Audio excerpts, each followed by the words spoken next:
Price the Lord, praise the Lord, praise the Lord. ദോഷമെന്ന ഒരു വിഷയത്തെക്കുറിച്ച് ചിന്തിക്കുകയാണ്.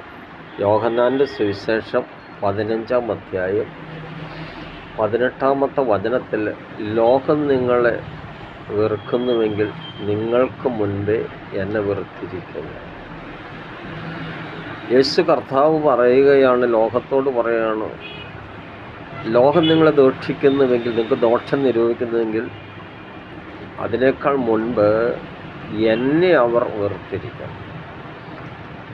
കർത്താവായ യേശുക്രിസ്തു ഇസ്രായേൽ മക്കളെ വിളിച്ച് വേർതിരിച്ച് അവരുടെ കഷ്ടത കണ്ട്, വേദന കണ്ട്, ദുഃഖം കണ്ട്, സങ്കടം കണ്ട് അവിടെ നിന്ന് വിളിച്ച് വേർതിരിച്ച് യോർദാൻ ചെങ്കടൽ കടത്തി, യോർദാൻ നദി കടത്തി, മരുഭൂമിയുടെ ഇക്കരെ കൊണ്ടുവന്ന് മേഘസ്തംഭത്തിലും അഗ്നിസ്തംഭത്തിലും വഴി നടത്തി,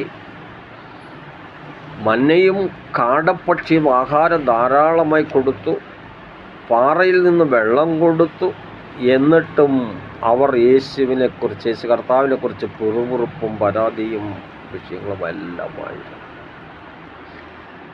യോഹന്നാൻ 16:2 യേശുക്രിസ്തു പറഞ്ഞു, അവർ നിങ്ങളെ പള്ളിയിൽ നിന്ന് പുറത്താക്കും, പള്ളി ഭ്രഷ്ടരാക്കും.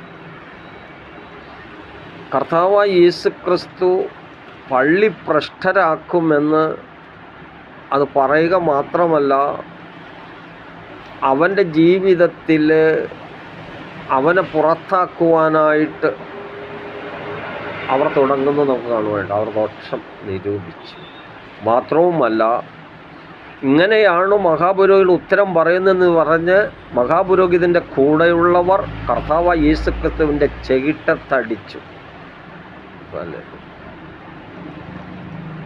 ദൈവ ജനമേ, കേൾക്കുന്ന സഹോദരി സഹോദരന്മാരെ, ഇത് ശബ്ദപരിധിക്കുള്ളിൽ ചെവിയുള്ളവൻ കേൾക്കട്ടെ, കണ്ണുള്ളവൻ കാണട്ടെ എന്ന് പറഞ്ഞ കർത്താവായ യേശുക്രിസ്തുവിനെ ദോഷിച്ചെങ്കിൽ, മരണത്തിനപ്പുറം ഒരു ജീവിതമുണ്ടെന്ന് തെളിയിച്ച, മരണത്തെയും പാതാളത്തെയും വെല്ലുവിളിച്ച് ഉയർത്തെഴുന്നേറ്റ ജീവനുള്ള കർത്താവായ യേശുക്രിസ്തുവിനെ ദോഷിച്ചെങ്കിൽ, നമ്മൾ ആരാധിക്കുന്ന ദൈവത്തെ ഈ ലോകം അവനെ ദോഷിച്ചെങ്കിൽ നമ്മളെത്രമാത്രം ദോഷിക്കും, നമ്മളെത്രമാത്രം പുറത്താക്കുമെന്ന് ഞാൻ ഈ സമയം നിങ്ങളോട് പറയട്ടെ.